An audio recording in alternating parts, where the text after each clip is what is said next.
Prevention of Cruelty to Animals and Children. Today we're tugging on the heartstrings a bit as we explore category number 7 of 8 in our series about acceptable 501c3 purposes. Stay tuned after the intro and we'll get into it.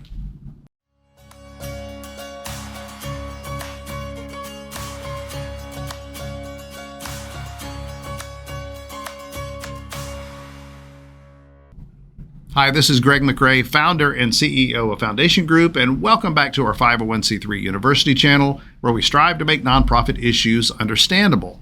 If you like this video, please make sure and click the like button as it helps get our content out more widely. If you haven't subscribed, go ahead and do that so that you know when we drop new content. So today we're talking about the prevention of cruelty to animals and children, a cause that is near and dear to many.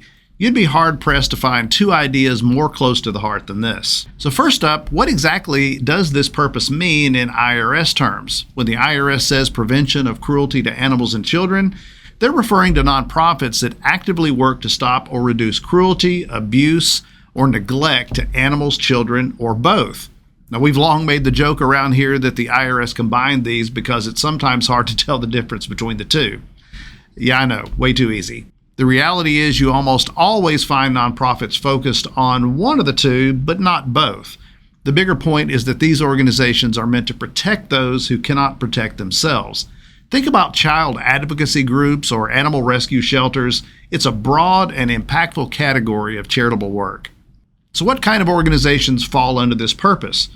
Well, if you're working to rescue, rehabilitate, or provide sanctuary to animals, you're on the right track. That includes animal shelters, non-governmental wildlife protection agencies, habitat protection groups, and even groups that focus on stopping factory farming abuse. Now, for children, we're talking about organizations that address abuse, neglect, and even educational programs that help prevent these issues before they start. Foster care support, child protective services, again, we're talking non-governmental groups here, and even awareness campaigns can qualify under this category. Okay, so what sort of activities qualify your nonprofit for 501c3 status under this purpose? Let's take a look at 3 possibilities, and there could be many, many more examples. Number 1, direct intervention. Now, this includes hands-on work like rescuing animals from abusive situations or providing emergency shelter to children in unsafe environments. Even adoption agencies could neatly fit into this. Number 2, educational programs. Nonprofits that educate the public about animal welfare, child safety, or how to report abuse are also covered here. Think of campaigns to raise awareness about animal rights or child advocacy training. Number 3, legal advocacy. Some organizations focus on changing laws or policies to improve protection for animals and children. Advocacy for stronger anti-cruelty laws and legal support for abused children fits perfectly within this purpose. Now, here's an important point that can trip people up. Not every cause related to animals or children qualifies under the prevention of cruelty category for 501c3 status. Let's talk about a few things that might seem like they belong, but actually don't in the eyes of the IRS. Number 1, general child care services. Now, while providing child care is valuable and important, simply running a daycare or an after-school program doesn't qualify under this purpose unless there's a direct link to preventing cruelty or abuse. You'd need to see a clear emphasis on protecting children from harm, such as offering services to children from abusive backgrounds. For what it's worth, child care services may very well qualify for 501c3 status, but under education, not prevention of cruelty. Number 2, animal breeding or pet clubs. While it's great to be passionate about animals, breeding pets or running a club for animal enthusiasts does not qualify as preventing cruelty.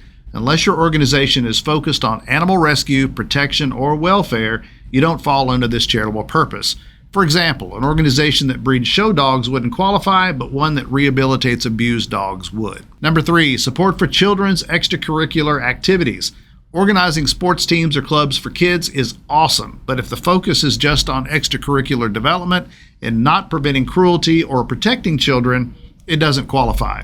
However, if your nonprofit helps children who've been through trauma by offering therapeutic sports programs, that's a different story. Number 4, and we could go on and on, but you're getting the point, so this is the last one. A pet training service. If your organization is focused on training pets for obedience or competition, that won't make the cut. The IRS is looking for activities that focus on protecting animals from harm, not just general animal care or training for personal pets, both of which are probably commercial services and not a nonprofit anyway. So before you dive in, make sure your nonprofit's mission is specifically tied to the prevention of cruelty.